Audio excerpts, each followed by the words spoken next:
Hello, I'm Mark Crosby of Quincy Access Television. Thank you so much for joining me and my guest. My guest is Sheriff Patrick McDermott. He is the Sheriff of Norfolk County. So today we will be talking about things Norfolk County related and certainly related to the Sheriff's Office. Thank you. Welcome back. Again, this is kind of I would call it a series of shows with the Norfolk County Sheriff's Office. Yeah, I don't. We're going on. This is my fifth year as sheriff, so I think we started this pretty much right as I got into the game. And as soon as the pandemic was done and we reopened shop, we were doing stuff at QATV. So we've tried to keep it on a monthly basis. We probably skipped a couple here and there. But it's been great. So we should come up with our number, exactly how many episodes we've done, and it's been great. And I know the word gets out throughout the county through the creativity of QATV and getting out there on the network. So we appreciate that. Thank you for saying the creativity of QATV. That's it. And there are programs like this, and then we do a series of public service announcements as well. Which is great. Let's start. Today is not unlike other programs. It is a bit of a show and tell. We have quite a few photos that will accompany the topics that we're discussing today. Excellent. We're going to start with an event that actually happened earlier today. Correct. And it involves the Veterans Service Officers. So we had a great. We hosted an event, a brunch, and a meeting in Norwood with our local veteran service officers, VSOs. So when I use the term VSO, it's veteran service officers. And every town in Norfolk County, and actually every town in the Commonwealth of Massachusetts, has a VSO appointed to represent the interests of veterans.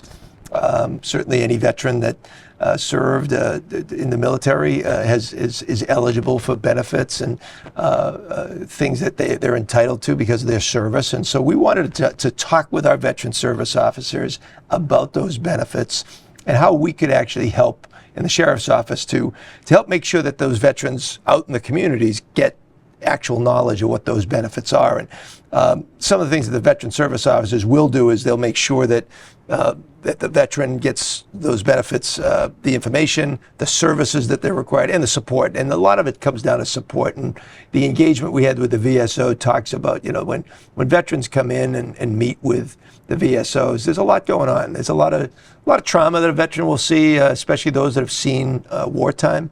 Back here stateside, we catch the news and we'll see a clip of war. We'll see a clip of a battle or, things going on in the Middle East. And, it's a quick second and then we move on. But those men and women who are serving us overseas are living that. And it's we qualify it as a living nightmare. So when they come home, there's a lot of services that they need, mental health counseling, certainly housing benefits, and a lot of things of that nature, and certainly financial benefits. And for instance, as we talk about, as of February of this year, the disabled veteran annuity benefit increased, which is great. Our disabled veterans, we can't do enough for those folks. So eligible veterans with their Gold Star families are now able to receive a payment of $1,250. Might not seem like a lot of money, and probably isn't in comparison to what they deserve, but it's a nice little extra benefit that they have. Starting in August of this year, disabled veterans will receive an annuity check per year of $2,500, which is nice. So we're creeping up into a better benefit zone. So our office, you might say, and the public might say, well, what's the Sheriff's Office doing here? And when you talk to VSOs, they are a one-person operation for the most part. There's not a lot of staff in the Veterans Office, and yet that there's a lot of veterans in the community. We are able to, one of the things we talked about today as we talked to our veteran service officers, how we can help as a Sheriff's Office, as the guardian of the people in charge of public safety. We believe that we need to make sure veterans can feel safe and feel honored in their community. So what we have done is we put together a House to House for Heroes program, which was something we launched in Quincy last year. And we knocked over 3,000 doors in Quincy and delivered packages of information to those veterans. And it was great. We rolled that out in Braintree, and then we're following up now in Weymouth, and we're doing Stoughton, Canton, Avon. We're going to be rolling out throughout the county. What we found, however, good news, bad news. Good news is these benefits are out there now and people know about them. The bad news is, once I said those VSOs are only one people usually in the office, they got flooded, which is good. A lot of veterans came in, which is what they wanted, but they were a little overwhelmed with the amount of work that came along with providing those services. So we're trying to work with them now to help with our volunteer programs. So when we roll out the House to House for Heroes, we're hopefully back-ending it with some volunteers that can help the VSOs and their local offices, whether it's staff from the sheriff's office or those volunteers that we get to help with House to House for Heroes. So these are things that we can offer our VSOs. As a son of a World War II veteran, this is what I grew up hearing about, honor our veterans, make sure they're taken care of. And having never served myself, it's the least I could do in memory of my dad. And that's what it's all about. And folks may not know that the sheriff's office would be involved in this. Correct. And we do a lot. Most people see the sheriff, whether it's as a law enforcement role or people know about the jail. But historically, as I've mentioned before, and as I give community talks, the sheriff is the oldest non-military law enforcement public safety officer in the history of Western civilization. It goes back to feudal times in England, and where shires were formed by local communities of tribes people, and through the king, through an edict of the king, it was permitted that the local shire could elect a reeve, was what they called it, and that was the guardian. The guardian of the people, the shire's reeve. And that shire reeve became the sheriff over the course of time through language. And the sheriff was born in feudal England and came over here in the United States, with the Mayflower and all the crew came up. So the concept is here. We landed, in the Commonwealth of Massachusetts and throughout the country. Sheriffs are now thriving as the guardians of the people. And we're elected. We are the elected public safety officers for the people. And so our veterans is a target group. They're defending us. They're out, they're in battle. When they come home, we want to make sure they feel safe, they feel honored. And so we feel as though as sheriffs, and it's our obligation to make sure they're treated the way they should be. They're heroes coming home and should be taken care of. Absolutely. And you did touch upon history. We will touch upon history even more in maybe mid-program here today. Let's talk now about a local judge's visit to the correctional facility. It was great. Judge Jeffrey Clifford is from the Norfolk County Veterans Treatment Court, and that is located in Dedham. And he himself is a veteran and reached out to us. He had a very candid conversation with the veterans who are in our custody, and we do have a lot of veterans who are in our care and custody, about his unique and personal perspective when it comes to getting them back on track. And so the Veterans Treatment Court in Dedham is a specialty court, similar to the recovery court we have here in Quincy with Judge Harnez. There are mental health courts now around the Commonwealth. So the Veterans Treatment specifically designed to handle criminal cases involving defendants who have a history of military service in coordination with veterans agencies, community-based providers, and the court. So we bring together all of the stakeholders under that veterans umbrella and figuring how we can make sure they get back on track. So we highlighted, and Judge highlighted, abstinence from drugs and alcohol, which is key, mandated treatment for mental health and substance use disorder. They talk about accountability, and veterans get that. They learned discipline and accountability in the service. So when you talk to them at that level, they understand what that means. And the key is weekly interaction with the court, requirements for that Veterans Treatment Court. And that ongoing disciplinary approach is something that resonates with veterans. Civilians may not understand that approach, but veterans get it. Veterans are trained to get that, and there's a lot of success with what Judge Clifford's doing. So the focus is on help, and as it always is with what we do at the Sheriff's Office, not punishment for those who are eligible. And we're thankful that Judge Clifford came in to visit and explain that to the veterans in our custody, and hopefully we will be able to spread that word through the VSOs, if they ever have any interaction with veterans who might be jammed up in the criminal justice system, that they can afford themselves at this particular program, if in fact they get down that path. Correctional officers, that's our next topic. Yep, we're very, very proud. We just participated in the, I think it's my fourth class, maybe it's my fifth, class of new officers, new corrections officers. We had very proud of their effort and determination. I think we had 14 that came in. Over 8 weeks, they went to our Correctional Academy training. We've had a substantial turnover in our office, and that's natural. Things happen over the course of time. Retirements happen. People leave for other employment opportunities. So we need to constantly be recruiting the best and the brightest men and women who want to serve as corrections officers. So I was amazed to see our statistics. We're closing in once we get through this next class coming up. It'll be closing in on 50% of our officers at the Norfolk Sheriff's Office are going to be less than 5 years on the job. So it's a lot of new people. We're losing a lot of institutional knowledge, so we have to keep building our leadership development program. But the men and women of the class of NSO 2402 are a welcome addition. The staffing levels are tight at the jail, and so we need the bodies in there. We need the talent that they bring, the professionalism. And this particular group was really, really top notch. We were very proud of their efforts that they're bringing. But they bring in amplified training and skills that are required to meet the demands of 21st century corrections.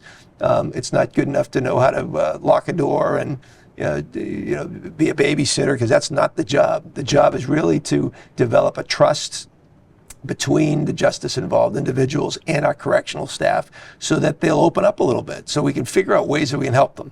And our corrections officers are the first in line for talking with these individuals, expressing to them what the opportunities they have while they're incarcerated. So communication's key. So the 14 officers that are coming online now, we drilled it into their head about that's what it's all about at 21st Century Corrections. And I really want to commend our training staff. They've evolved enormously over the course of time. And our captain, Frank Reynolds, who is in charge of our training, he's been doing training now. He's been in the jail for probably 30 years, maybe 25, 30 years. And all of our training staff have evolved and made that training that much more compatible for the 21st century corrections officer. And we also have to realize that generationally things are different. The new officers who are coming in now are 20-somethings, 30-something-year-olds who think a lot differently than our generation do. And so we have to kind of not cater to their needs, but we have to at least evolve a little bit as to where their thinking goes. Understand their needs. Exactly. And we're happy to do that. And we're hoping to keep people. And that's my goal, is to show them a path towards a career in the Norfolk County Sheriff's Office. That's kind of a taboo word these days, especially with the generation, about having a career. Most of these young folks are kind of looking for a job opportunity, but they're looking, no sooner than they get it, they're looking for the next best option, which we provide at the Sheriff's Office. They come in as a corrections officer, and I show them all the different opportunities that they will have, but they got to earn it. The specialty positions, the outside detail work, our public safety division that we're building out now, our specialty work that we do with Metrolec, our SWAT team, our drone units, our mobile command center. There's a lot of opportunity to get engaged in our public safety division, but that has to happen over time. And I'm hoping that people see that over 5, 10, 15, 20, maybe 30 years, that they'll see a career and see a reward at the end. It's financially a good move, as well as it's great for knowing long-term freedom with a pension. So I should have begun this program addressing you as president, because congratulations, you are the president. Should we play the presidential anthem? Sure. Audio.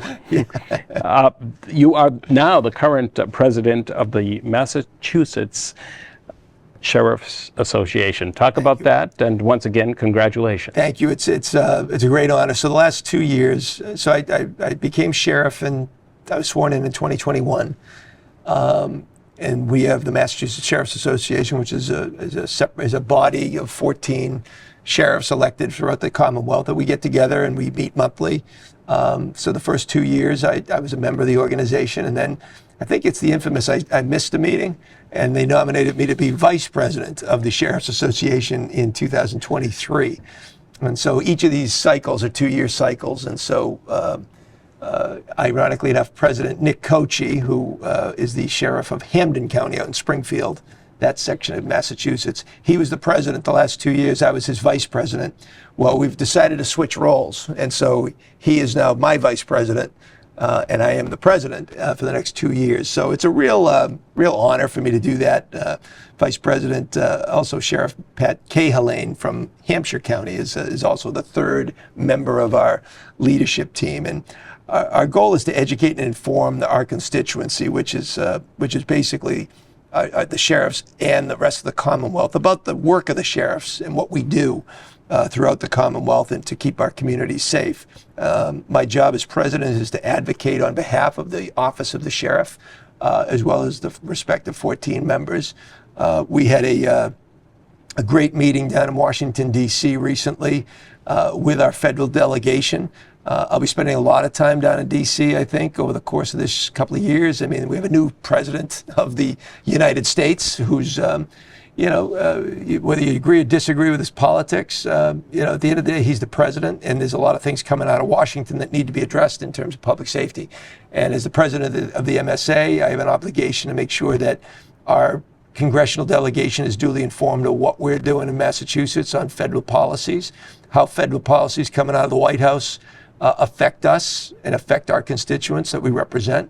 And it's my job to be that vocal force behind what we do. And I intend to exercise that quite a bit. And I serve as a role as well in the National Sheriff's Association on their Government Affairs Committee. So it dovetails well. So there'll be a lot of travel when it comes to being president of the MSA. It's well worth it. And the office of sheriff is one that I'm very proud of, and I will be a vocal advocate for as the president of the MSA. We will now address school curriculum.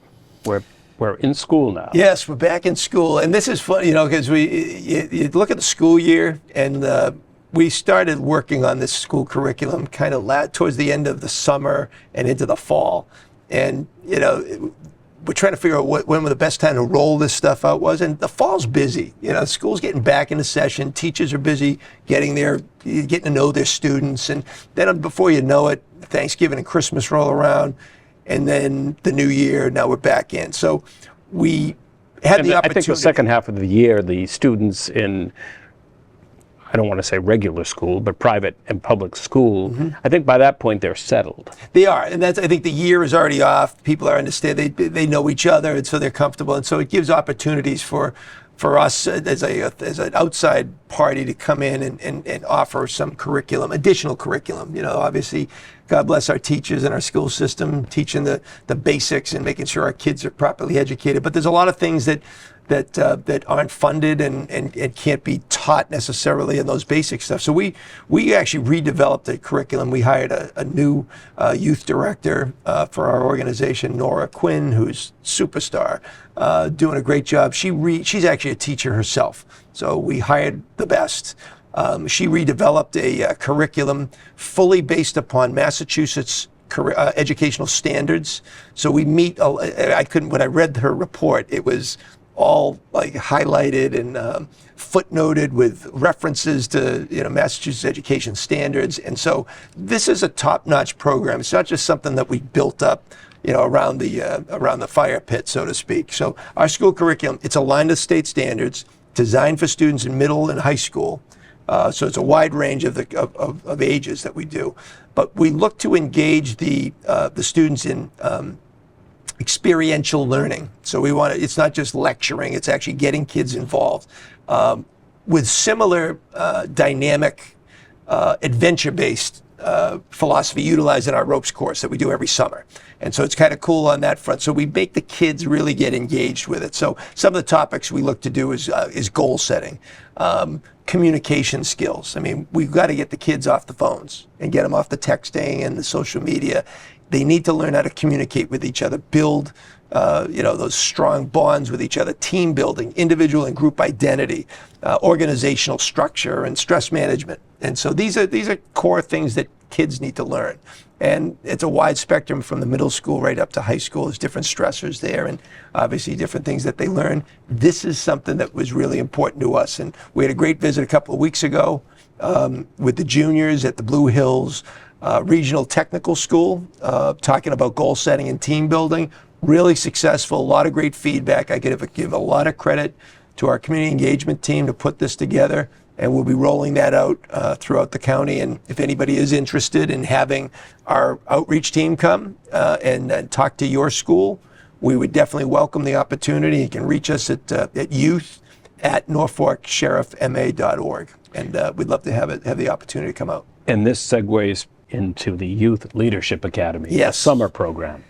As cold as it is right now, and I did a live shot down at our Braintree campus with ice in the background and snow, and the temperatures were cold. I think my voice was shaking a little bit because of the temperature, but we look ahead towards our summer program, and it's when we'll have 1,000 kids out on the fields in Braintree at our ropes course, at our summer youth leadership camp, which is geared towards a week program. Every kid can sign up for a week curriculum. Very popular. It's been going on for over 20 years. Like I said, 1,000 kids will come out, about 100 kids a week over 10 weeks. Camp takes kids of ages 10 to 14, so that middle school age. And we get going around mid-June. I think we start up usually the first week or the first 2 weeks. We have a lot of the private school kids who are getting out of school a little bit early. So we get a lot of that crew come in mid-June, and we run right through middle of August in both Braintree and our second location, which was a real success in Medway.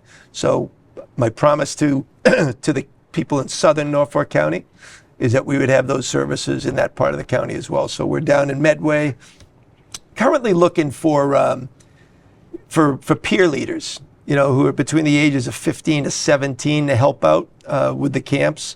Program's unpaid, but you get a value of coming in, 1 or 2 week commitment. You learn alongside with some of the older college age counselors, and you yourself can matriculate into that position when you get of age, over 18. So it's really a progress, especially when we see a kid come through the youth camp, then become a peer leader, and then graduate to become a counselor. And we actually have one of our counselors who's now a full-time staffer with us in the youth engagement program that started out as a camper years ago. So that's rewarding to see her evolution come through and her maturity come along. So great opportunity to fulfill volunteer hours. The kids, most high school, middle school kids sometimes have the volunteer hours needed, high school kids. Perfect opportunity to come in and do that. So we welcome anybody who wishes to sign up for that to, once again, reach us out at the Academy office. I don't know if we have the number on the screen, but 781-751-3509, or once again, reach out at youth@norfolksheriffma.org.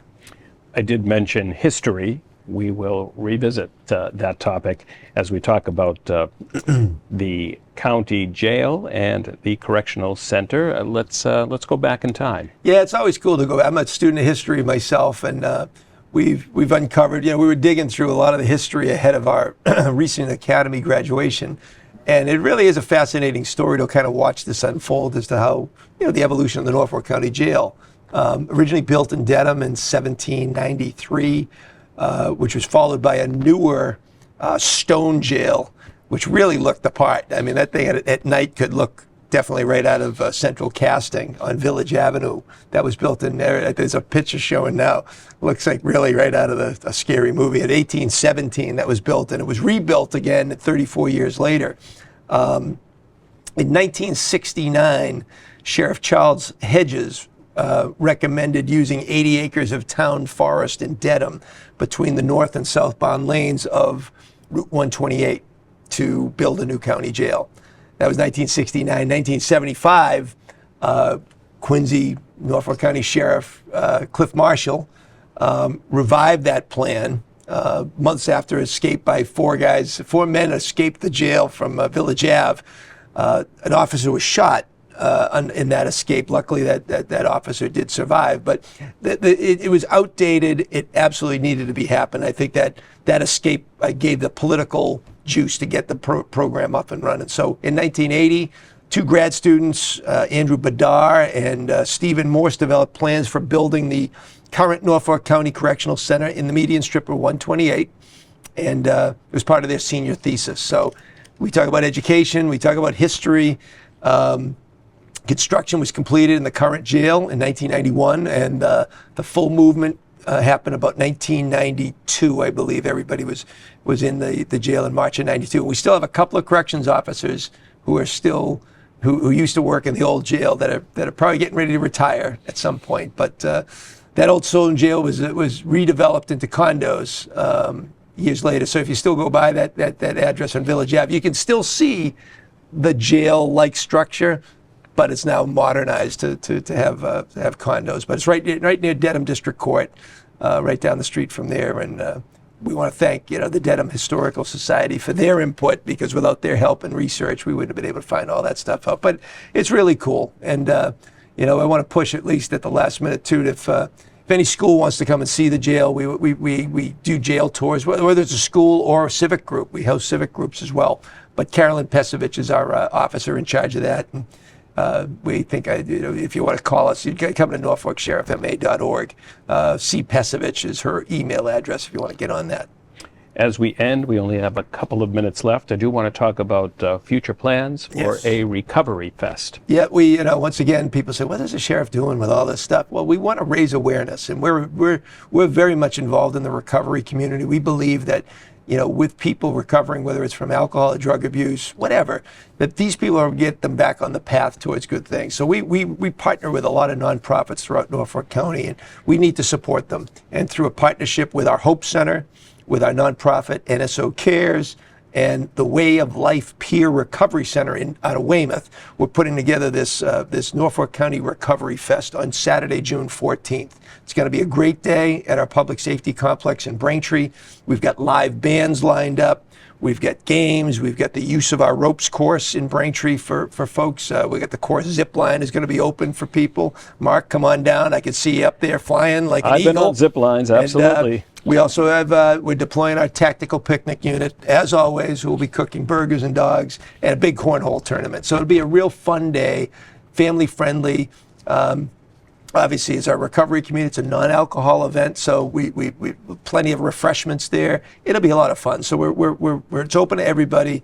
It's going to feature all local groups who support our cause and the recovery effort. It's a happy day, and sadly, in the recovery community, there's a lot of unhappy days. This will be a happy day to build up support and really raise awareness of alcohol and opioid addiction and how we can recover from that. In 1 minute or less, just give me an update on the Hope Center. Hope Center has exceeded all of our expectations. We launched less than a year ago. We've had over 100 clients. A lot of success stories are out there. We started out as a re-entry place for people coming out of jail, and now I think 80% of our customers are people from the public in need of services. So it serves both factors, and so we're actively looking to expand the Hope programs this year. We may, in fact, expand it physically as well to bring those services throughout the county physically. Very good. Sheriff, thank you. President, thank you. Thanks, Mark. We will have you in again in short order to discuss more, but thank you for visiting today. Thanks for having me. Love it. And thank you at home for watching, and please do support the local access station in the community in which you reside. Take care.